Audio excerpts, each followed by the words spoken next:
Hello and good evening आप सभी को। आज हमारा एड्जॉर्प्शन का आखिरी लेक्चर होगा। इस लेक्चर में हमें क्या समझना है? आज के लेक्चर में हमें समझना है बीईटी थ्योरी को। ये काफ़ी इम्पॉर्टेंट थ्योरी होता है। इसके सवाल पिछले कुछ सालों में काफ़ी ज़्यादा पूछे गए हैं, इसीलिए ये इम्पॉर्टेंट हो गया है।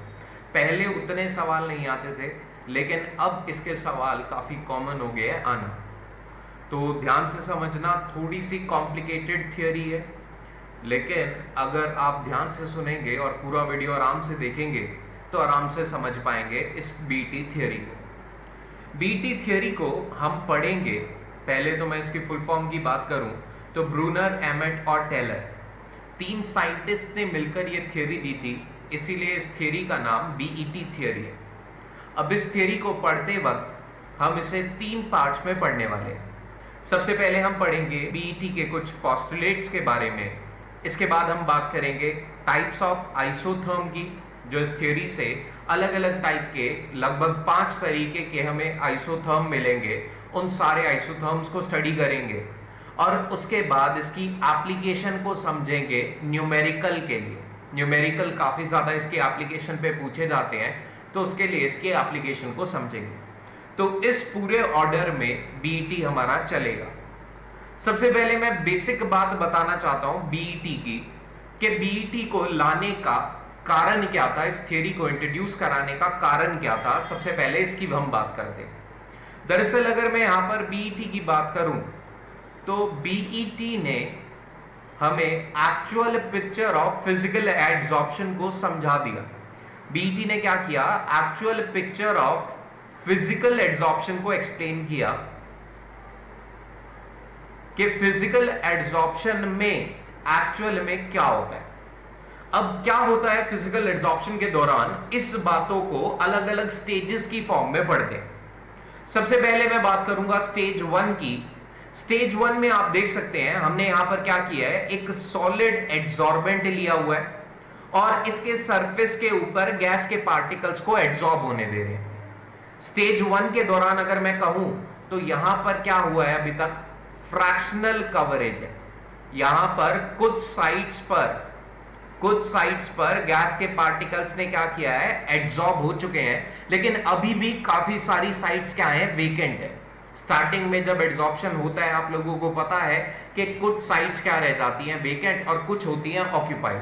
तो ये वो इनिशियल स्टेट है जब एड्सॉर्प्शन शुरू हुआ। इसके बाद यदि आप प्रेशर को और बढ़ाएंगे तो आपको पता है प्रेशर बढ़ाने से क्या होता है, एड्सॉर्प्शन बढ़ता है। और प्रेशर को बढ़ाने के बाद आपने देखा कि एड्सॉर्प्शन बढ़ा, और एड्सॉर्प्शन बढ़ने के बाद आपको यहां पर स्टेज 2 मिला। स्टेज 2 के अंदर क्या हुआ, स्टेज 2 के अंदर गैस ने सॉलिड के सरफेस के ऊपर पूरा एक लेयर बना दिया, और इसी कंडीशन को हम बोल रहे थे कंडीशन ऑफ मोनोलेयर। मोनोलेयर के दौरान आप लोगों को याद हो, इस बात को लानियर ने एक्सप्लेन किया था। मोनोलेयर के दौरान क्या होता है, सॉलिड सरफेस के ऊपर गैस की एक लेयर बन जाती है, एक ही लेयर बन रही है यहां पर। तो ये चीज आपको दिख जाएगी स्टेज 2 के दौरान, गैस ने ऑरेंज कलर की ये लेयर बना दी है पूरे सॉलिड सरफेस के ऊपर। क्योंकि एक लेयर बनी इसीलिए इसे बोल रहे हैं मोनोलेयर, और इसी बात को एक्सप्लेन किया था लैंगमियर ने। अब आगे जाके क्या हुआ, आगे जाके हमें यह बात समझ में आई कि फिजिकल एड्सॉर्प्शन के दौरान हमें पता है सिर्फ एक लेयर नहीं बनती, मल्टीपल लेयर्स बनती है। तो लैंगमियर तो केवल एक लेयर के कंसेप्ट को एक्सप्लेन कर रहा था, तो हमें जरूरत थी किसी थियरी की जो एक्सप्लेन कर सके actual picture of physical adsorption को, जो एक्सप्लेन कर सके कैसे मल्टीपल लेयर बनी होगी। तो यहां पर अगर मैं मोनोलेयर से भी आगे बढ़ता हूं, स्टेज 3 की तरफ बढ़ता हूं, तो स्टेज 3 पर कैसे जाएंगे, अगर मैं मोनोलेयर के आगे प्रेशर को और अप्लाई करूं गैस के ऊपर, तो गैस के ऊपर प्रेशर अप्लाई करने के बाद क्या होगा कि गैस का एक और लेयर बनने लग जाएगा। आप लोगों को याद होगा फिजिकल एड्सॉर्प्शन के अंदर मैंने बताया भी था कि केमिकल एड्सॉर्प्शन में तो एक ही लेयर बनता है, क्योंकि एक बॉन्ड बनाने के बाद वहां पर और बॉन्ड बनाने की कोई भी कैपेसिटी, कोई भी वैलेंसी नहीं रह जाती। लेकिन फिजिकल एड्सॉर्प्शन में तो मल्टीपल लेयर बनती है। तो अगर तुम हाई प्रेशर लगाओगे तो यहां पर क्या होगा, गैस की और लेयर बननी शुरू हो जाएंगी। आप यहां पर देख सकते हैं एक ऑरेंज लेयर के ऊपर गैस की नेक्स्ट ब्लू लेयर बन गई और थर्ड लेयर भी यहां पर थोड़ा थोड़ा फॉर्म हो रहा है येलो कलर का। तो ये क्या था, यहां पर क्लियरली बीईटी ने फिजिकल एड्सॉर्प्शन को एक्सप्लेन कर दिया और बीईटी ने यहां पर मल्टीपल लेयर के बनने के कंसेप्ट को एक्सप्लेन किया। सबसे पहले यहां पर मैं ये चीज बता रहा हूं बीईटी की जरूरत क्यों पड़ी, क्योंकि लैंगमियर मोनोलेयर तक फिक्स था, हमें कोई एक थियरी चाहिए थी जो actual picture of physical adsorption को एक्सप्लेन करे और एक्चुअल में फिजिकल एड्सॉर्प्शन में मल्टी लेयर बनती थी। इस मल्टी लेयर को एक्सप्लेन करने का काम ही किसने किया, बीईटी ने। तो ये कारण था इस थियरी को पढ़ने का या इस थियरी को इंट्रोड्यूस कराने का, ताकि हम मल्टीपल लेयर के कंसेप्ट्स को समझ सके। ठीक है, तो आइए अब इस थियरी को पढ़ते हैं। सबसे पहले इसके पोस्टुलेट्स को समझते हैं। पोस्टुलेट में मैं एक बात बता देना चाहता हूं कि मल्टीपल लेयर बनने से पहले एक लेयर बनी होगी, एक लेयर बनने के बाद ही तो दूसरा लेयर या तीसरा लेयर बना होगा। तो मल्टीपल लेयर का बेस क्या है, मोनोलेयर, और मोनोलेयर को एक्सप्लेन किसने किया था, लैंगमियर ने। तो इसके जो बेसिक कंसेप्ट्स होंगे, बेसिक पोस्टुलेट्स होंगे, वो लैंगमियर के ही होंगे। और लैंगमियर की चीजों में क्या करा है, बीईटी ने कुछ चीजें ऐड ऑन कर दी हैं, कुछ चीजें बढ़ा दी हैं। तो सबसे पहले अगर पोस्टुलेट की बात करूं तो बीईटी ने कहा सरफेस के ऊपर कुछ यूनिफॉर्म और लोकलाइज साइट्स होंगी। इन्हीं साइट्स को हम क्या बोल रहे थे, एलिमेंट्री साइट्स। तो ये तो पोस्टुलेट था किसका, लैंगमियर का ही। नेक्स्ट अगर बात करें तो इसने कहा adsorption at one elementary site does not affect the adsorption at neighbouring site. एक साइट पर एड्सॉर्प्शन इस बात पर डिपेंड नहीं करता कि नेबरिंग वाला ऑक्यूपाइड है या अनऑक्यूपाइड। तो ये कंसेप्ट भी किसका था, ये बात भी हमने लैंगमियर में पढ़ी थी। अगर आप लोगों को याद हो या फिर अगर आप वीडियो नहीं देखा तो पहले लैंगमियर का वीडियो जरूर देख लेना, उसके बाद ही बीईटी क्लियर हो पाएगा। इसके बाद अगर बात करें तो तीसरा पोस्टुलेट इसने दिया कि कोई लेटरल इंटरैक्शन नहीं होगा मॉलिक्यूल्स के बीच में। यहां पर हम क्या पढ़ रहे हैं, सॉलिड के सरफेस के ऊपर गैस के एड्सॉर्प्शन को पढ़ रहे हैं। जब गैस का पार्टिकल, मान लो एक्स गैस का पार्टिकल आया सॉलिड के सरफेस के ऊपर, तो ये बात हमने लैंगमियर में भी कही थी कि यहां पर जो इंटरैक्शन होगा वो केवल गैस और सॉलिड के बीच में होगा। यहां पर ये एक्स के पार्टिकल लेटरल कोई भी इंटरैक्शन शो नहीं करेंगे। दो एक्स के पार्टिकल जब एब्जॉर्ब हो गए तो इनका अब आपस में कोई भी इंटरैक्शन नहीं होगा। ये पोस्टुलेट यहां पर लैंगमियर का ही यूज किया बीईटी ने। नेक्स्ट पोस्टुलेट में इसने कहा कि जो सबसे ऊपर वाला लेयर होगा वो इक्विलिब्रियम में रहेगा वेपर फेज के। यहां पर लैंगमियर के पोस्टुलेट में ही अब चीजें ऐड ऑन होने लगी है, कुछ चीजें ऐड करने लगी है बीईटी अपनी। ये पोस्टुलेट उसने ऐड ऑन किया है। इस पोस्टुलेट को समझने के लिए नेक्स्ट कुछ पोस्टुलेट्स को हमें समझना होगा। नेक्स्ट पोस्टुलेट की अगर बात करें तो बीईटी ने क्या कहा कि मॉलिक्यूल्स जो होंगे वो एड्सॉर्ब होंगे n नंबर ऑफ लेयर्स में। जो मैंने बात कही थी यहां पर कि लैंगमियर तो केवल मोनोलेयर की बात कर रहा था, बीईटी ने क्या कहा कि एक्चुअल में फिजिकल एड्सॉर्प्शन में यहां पर क्योंकि वैंडरवॉल इंटरैक्शंस हैं और वैंडरवॉल इंटरैक्शन कुछ डिस्टेंस तक लगती रहती हैं, तो जहां तक वो फोर्सेस लगेंगी वहां तक क्या होगा, लेयर्स और भी बनती चली जाएंगी। तो n नंबर ऑफ लेयर्स बन सकती हैं डिपेंडिंग ऑन कितना वैंडरवॉल फोर्स ऑफ अट्रैक्शन लग रहा है, कौन सा लग रहा है, कितना स्ट्रॉन्ग वैंडरवॉल इंटरैक्शन है, इस हिसाब से n नंबर ऑफ लेयर्स बन सकती हैं। नेक्स्ट पोस्टुलेट में इसने क्या कहा, जो सरफेस अवेलेबल है nth लेयर में वो किसके बराबर होगा, nth लेयर को जो सरफेस अवेलेबल है वो बराबर होगा n-1 लेयर का कितना कवरेज है।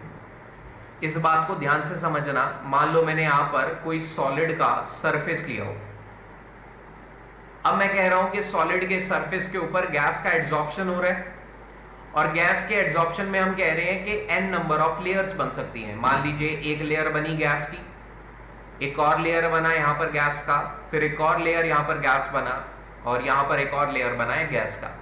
तो मान लीजिए ये nth लेयर है गैस का। जो nth लेयर का अवेलेबल स्पेस होगा जो nth लेयर को सरफेस अवेलेबल होगा, वो कौन सा सरफेस अवेलेबल होगा? वो सरफेस अवेलेबल होगा जो n-1 का कवरेज है। क्योंकि जब बहुत सारी लेयर्स बनेंगी तो पहली लेयर तो सॉलिड के ऊपर एड्सॉर्ब हो गई, लेकिन नेक्स्ट जो लेयर्स बनेंगी वो तो गैस के ऊपर ही फर्दर एड्सॉर्ब होंगी। तो गैस के ऊपर अगर ये एड्सॉर्ब हो रही है तो नेक्स्ट लेयर के लिए कितना स्पेस अवेलेबल है, कितना सरफेस अवेलेबल है, ये बात क्लियरली डिपेंड करेगा कि उससे पहले वाली लेयर ने कितना सरफेस कवर कर रखा है। जितना भी पहले वाली लेयर ने सरफेस कवर कर रखा होगा उतना ही एरिया, मैक्सिमम एरिया अवेलेबल होगा नेक्स्ट लेयर को, लास्ट लेयर को। और ये लास्ट लेयर को ही हम पिछले पोस्टुलेट में कह रहे थे। इस लास्ट पोस्टुलेट में हमने क्या कहा कि जो ये लास्ट लेयर होगी ये एक्चुअल में क्या होगी, वेपर्स के साथ इक्विलिब्रियम में होगी, क्योंकि ये लास्ट लेयर ही एक्चुअल में क्या है, वेपर्स के साथ कांटेक्ट में होगी। ये लास्ट लेयर ही क्या करेगी, वेपर्स के साथ इक्विलिब्रियम शो करेगी। लास्ट पोस्टुलेट में बीईटी ने क्या कहा, energy of adsorption of first layer is constant and energy of adsorption in succeeding layer is equal to the energy required for liquefaction of gas। तो इस बड़े से पोस्टुलेट में घबराना नहीं है। इस बड़े से पोस्टुलेट में उसने एक आसान सी बात कही है, बहुत सिंपल सा बात है। उसने कहा कि जो पहला लेयर बना गैस का, मैं यहां पर गैस के मॉलिक्यूल्स को मान रहा हूं X, ये जो पहला लेयर बना गैस का, इस पहले लेयर के बनने में जो एनर्जी रिलीज हुई उसका वैल्यू कांस्टेंट है। और ये एनर्जी किसके बराबर होगा, ये एक्चुअल में बराबर होगा एनर्जी ऑफ एड्सॉर्प्शन के बराबर। एनर्जी ऑफ एड्सॉर्प्शन कह लो या फिर एंथैल्पी ऑफ एड्सॉर्प्शन कह लो, ये एंथैल्पी ऑफ एड्सॉर्प्शन के बराबर होगा। फर्स्ट लेयर के बनने पे जो एनर्जी रिलीज हुई वो एक्चुअल में एनर्जी ऑफ एड्सॉर्प्शन है। क्यों वो एक्चुअल में एनर्जी ऑफ एड्सॉर्प्शन है? बिकॉज जो फर्स्ट लेयर बनी एक्चुअल में वही सॉलिड के सरफेस पे एड्सॉर्ब हो रही है। इसके बाद जितनी भी लेयर्स बनेंगी वो तो गैस के ऊपर गैस की इंटरेक्शन से बनेगी। तो यहां पर नेक्स्ट जितनी भी लेयर्स बनेंगी उसमें जो इंटरेक्शन होगा वो केवल XX का इंटरेक्शन होगा। सॉलिड का तो यहां पर कोई रोल नहीं रह जाता। यहां पर जो इंटरेक्शन बन रहा है ये XX का इंटरेक्शन है, गैस के पार्टिकल्स का इंटरेक्शन है। और आप लोग जानते हैं जब गैस के पार्टिकल इंटरैक्ट करते हैं, गैस के पार्टिकल पास आके बॉन्ड बनाते हैं, तो वहां पर क्या होता है, लिक्विफिकेशन होता है। और लिक्विफिकेशन के दौरान क्या होता है, एक एनर्जी रिलीज होती है। तो नेक्स्ट जितनी भी लेयर्स बनेंगी उसमें गैस के पार्टिकल आपस में बॉन्ड बना रहे होंगे। तो यहां पर जितनी भी लेयर बनेगी इसमें जो एनर्जी रिलीज होगा वो किसके बराबर होगा, वो एनर्जी के बराबर होगा जो लिक्विफिकेशन ऑफ गैस के लिए रिक्वायर्ड होता है, जो लिक्विफिकेशन ऑफ गैस के दौरान रिलीज होता है उस एनर्जी के बराबर होगा। क्यों होगा इस बात को आप क्लियरली मैं समझा चुका हूं, बिकॉज यहां पर गैस के पार्टिकल आपस में इंटरैक्ट कर रहे हैं। सिर्फ फर्स्ट लेयर में ही क्या होगा, सॉलिड के साथ गैस का इंटरेक्शन होगा, उसके बाद तो गैस का और गैस के पार्टिकल्स का इंटरेक्शन रह जाएगा। नेक्स्ट अब बात करें तो इसके पोस्टुलेट्स के बाद इसके एक्सप्रेशन की तरफ मूव करते हैं। अब इसके एक्सप्रेशन को हमें ध्यान से समझना है। इसके ये जो एक्सप्रेशन दिया, ये मल्टीपल लेयर के कंसेप्ट को एक्सप्लेन करते हुए इसने एक एक्सप्रेशन दिया कि अगर फिजिकल एड्सॉर्प्शन हो रहा है और मल्टीपल लेयर्स वहां पर बन रही है, तो आप इस एक्सप्रेशन से मल्टीपल लेयर का वॉल्यूम या फिर कितने प्रेशर पे कितने मॉलिक्यूल्स एड्सॉर्ब होंगे, ये सारा डाटा निकाल सकते हैं। इस एक्सप्रेशन पे एज सच कोई सवाल नहीं देखा गया है, लेकिन अगर सवाल आ भी जाए तो आपको थोड़ा बेसिक तो पता ही होना चाहिए एक्सप्रेशन के बारे में। इस एक्सप्रेशन में जो P है, ये P किस चीज को डिनोट कर रहा है, ये डिनोट करेगा प्रेशर। कितने प्रेशर के ऊपर आप एड्सॉर्प्शन करा रहे हो।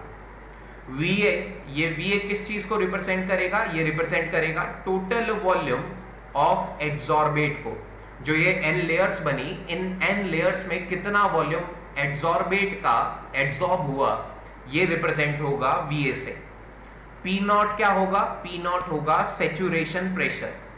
जैसे आप लोगों ने लैंडमियर में भी देखा था कि एक पर्टिकुलर प्रेशर के बाद क्या होता है, कर्व सैचुरेट होने लग जाता है, तो ये वही सैचुरेशन प्रेशर है।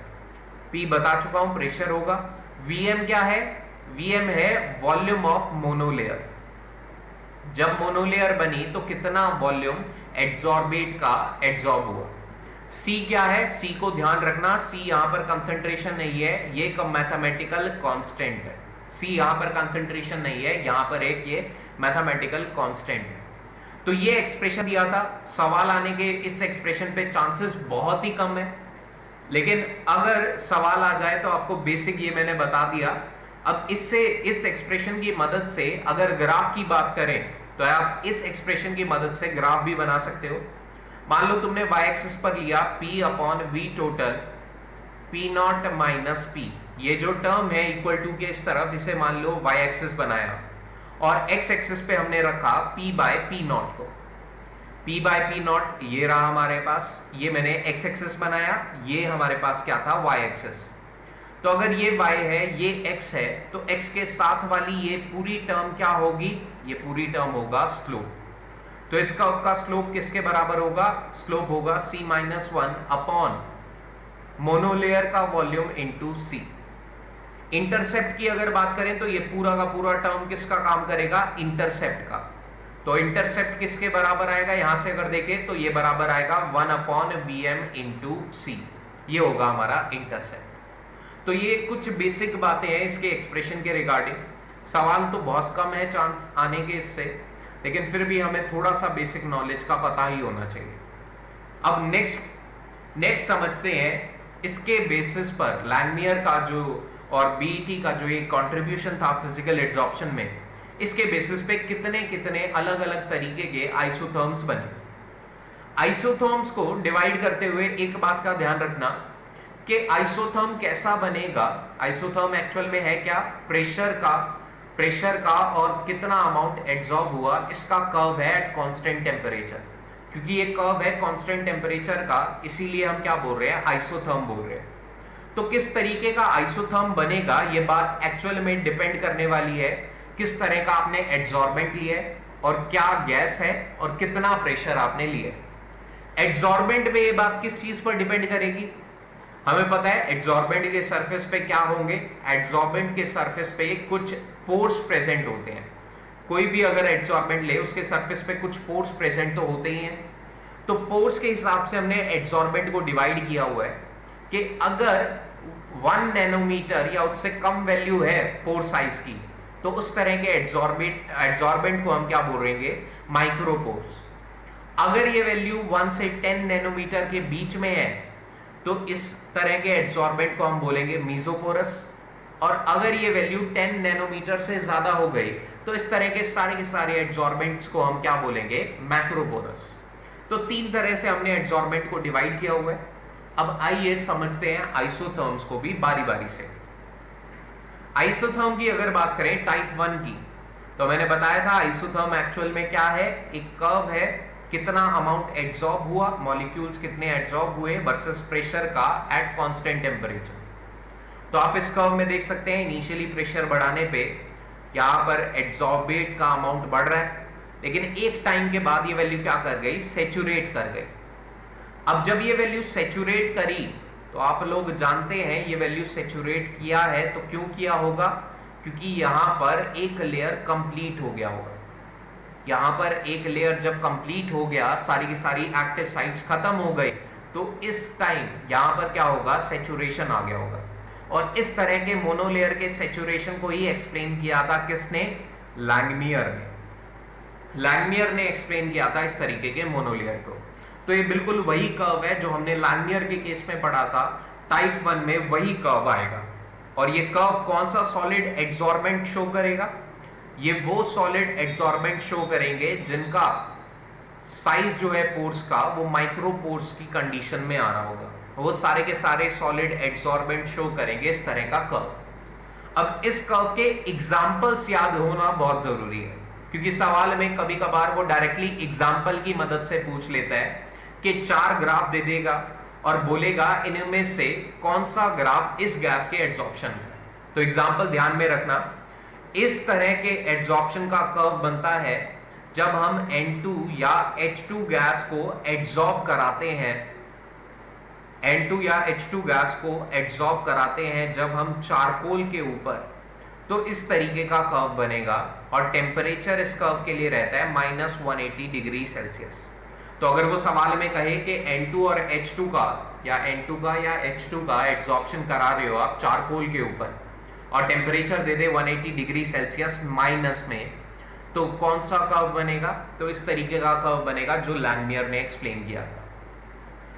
टाइप 2 की अगर बात करें तो टाइप 2 और 3 को एक साथ स्टडी करेंगे, बिल्कुल सेम बेस है दोनों का। इसलिए यहां पर अगर देखें तो तुमने फिर से y एक्सिस पे मोल्स एड्सॉर्बेट के लिए हुए और x एक्सिस पे प्रेशर बढ़ाने के साथ साथ क्या हुआ? एड्सॉर्बेट का अमाउंट बढ़ा। बीच में यहां पर क्या हुआ? थोड़ी देर के लिए सैचुरेशन भी आ रहा है, लेकिन सैचुरेशन के बाद फिर से ये वैल्यू बढ़ी। अगर ये वैल्यू फिर से बढ़ी तो इस बात का सीधा सा कारण है ये वैल्यू फिर से कब बढ़ सकती है? जब यहां पर एक और लेयर, मल्टीपल लेयर्स बन चुकी है। मोनो लेयर आने पे ऑलमोस्ट सैचुरेट हो गया था, अब इसके बाद भी अगर एड्सॉर्प्शन बढ़ा तो वो केवल तब बढ़ सकता है जब मल्टीपल लेयर्स बन चुकी हो। सेम कहानी टाइप 3 की है। यहां पर भी देखें तो कोई सैचुरेशन नहीं आ रहा, और सैचुरेशन कब नहीं आएगा? जब मल्टीपल लेयर्स बनती चली जाएंगी। प्रेशर आप लगा रहे हो और प्रेशर लगाने के साथ अगर मल्टीपल लेयर्स बनती चली जा रही है तो यहां पर कोई भी सैचुरेशन वाला फेज नहीं आ सकता। तो ये दोनों कर्व्स बनेंगे उन केसेस में जहां पर मल्टीपल लेयर्स बन सकती है। अब यहां पर कैसा सॉलिड एड्सॉर्बेंट होना चाहिए?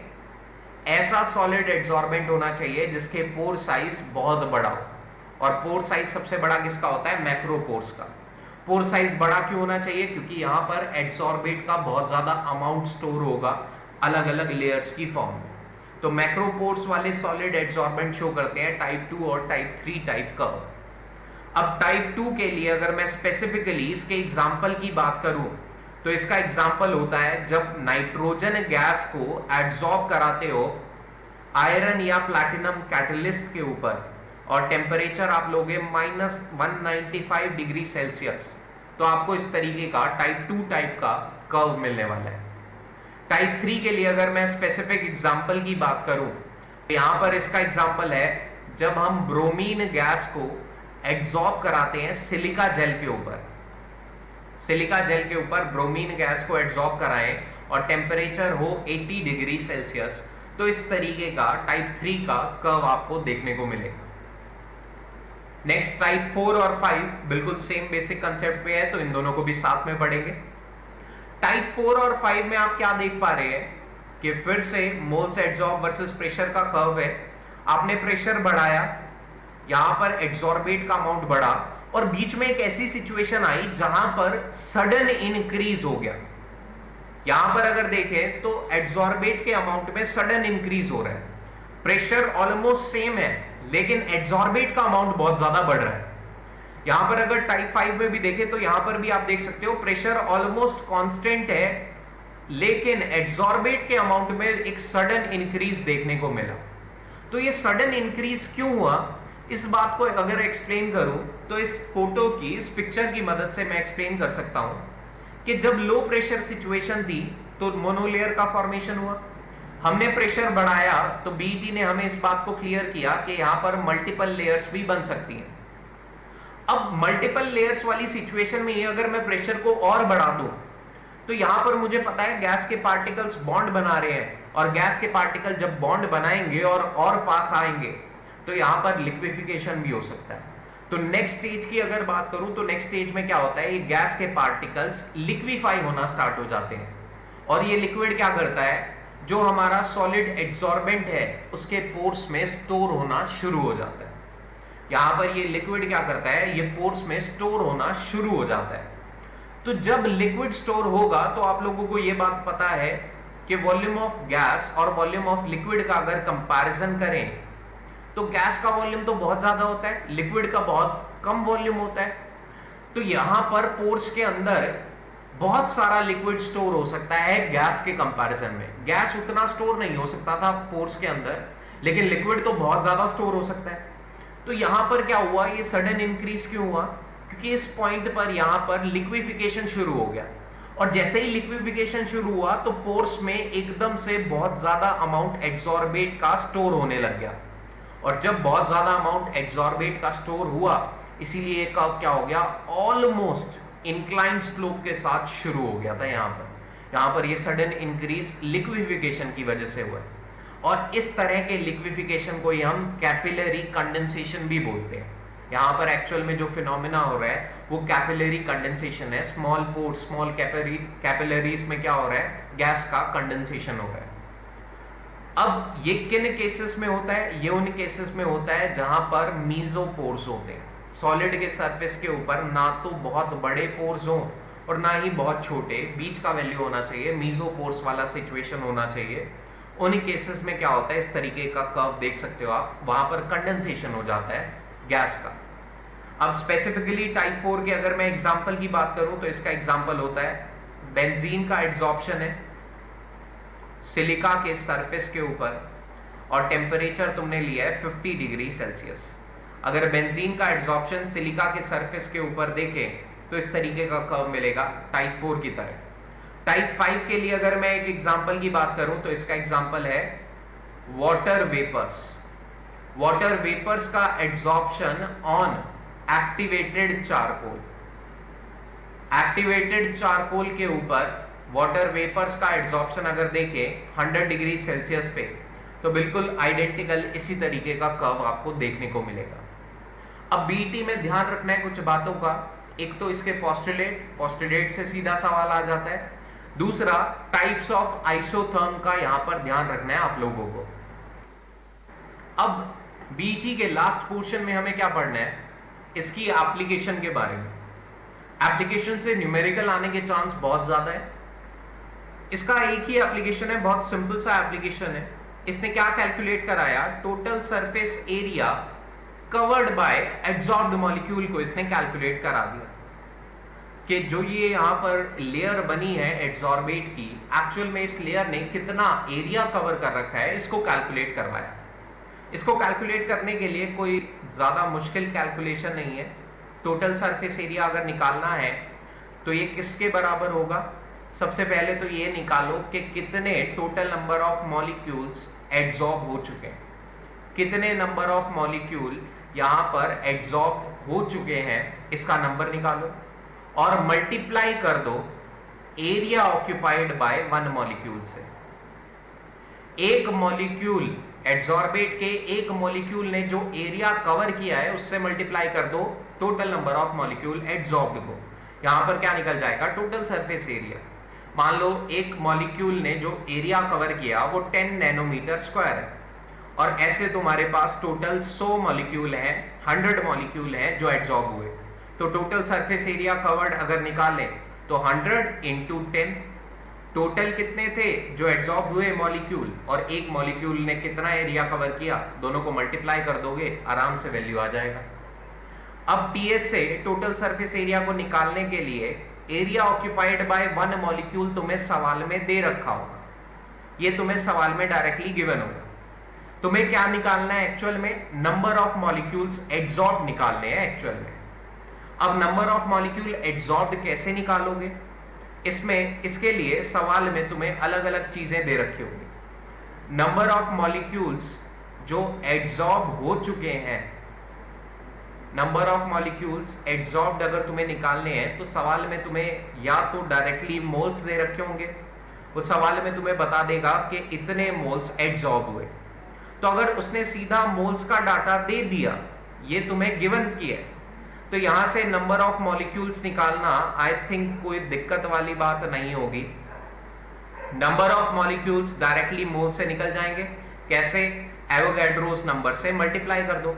एवोगैड्रोस नंबर से नंबर ऑफ मोल्स को मल्टीप्लाई करोगे तो तुम्हें पता लग जाएगा एक्चुअल में कितने नंबर ऑफ मॉलिक्यूल्स एड्सॉर्ब हो चुके हैं। इसके अलावा वो हो सकता है ये बता दे तुम्हें कितना वेट, कितना मास उस गैस का एड्सॉर्ब हुआ।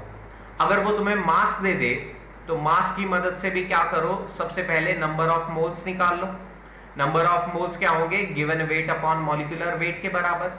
और नंबर ऑफ मोल्स निकलने के बाद क्या करो, नंबर ऑफ मोल्स को एवोगैड्रोस नंबर से मल्टीप्लाई कर दो, तो यहां से भी क्या निकल जाएंगे, नंबर ऑफ मॉलिक्यूल्स। तीसरा वो हो सकता है सवाल में तुम्हें दे दे कि इतना वॉल्यूम गैस का एड्सॉर्ब हुआ एट एसटीपी। वो तुम्हें बता दे इतना वॉल्यूम गैस का एब्जॉर्ब हुआ एसटीपी पे। तो एसटीपी पे अगर तुम्हें वॉल्यूम गिवन है तो यहां से भी नंबर ऑफ मोल्स निकाल सकते हो। नंबर ऑफ मोल्स एसटीपी पे किसके बराबर होंगे, गिवन वॉल्यूम अपॉन 22.4। और नंबर ऑफ मोल्स निकालने के बाद फिर से बेसिक काम तो यही रहेगा, मोल्स निकालो और एवोगैड्रोस नंबर से मल्टीप्लाई कर दो, अपने आप नंबर ऑफ मॉलिक्यूल्स आ जाएंगे। चौथा तरीका वो सवाल में हो सकता है तुम्हें डेंसिटी दे दे और वॉल्यूम दे दे कि गैस का डेंसिटी इतना है और वो उस गैस का जो वॉल्यूम एब्जॉर्ब हुआ वो दे दे। तो अगर डेंसिटी और वॉल्यूम दे दे तो डेंसिटी होता है मास बाय वॉल्यूम। तो यहां से सबसे पहले क्या करो, मास निकाल लो, मास होगा डेंसिटी इंटू वॉल्यूम। मास निकालने के बाद नंबर ऑफ मोल्स निकाल लो, given weight upon molecular weight. और नंबर ऑफ मोल्स आ गए तो सेम काम कर रहे हैं, नंबर ऑफ मोल्स ही हम हर मेथड में निकाल रहे हैं और नंबर ऑफ मोल्स को Na से एवोगैड्रोस नंबर से मल्टीप्लाई कर देंगे। तो ये चार सिंपल से तरीके हैं जो गैस के एड्सॉर्प्शन ऑन सॉलिड सरफेस को एक्सप्लेन करेंगे।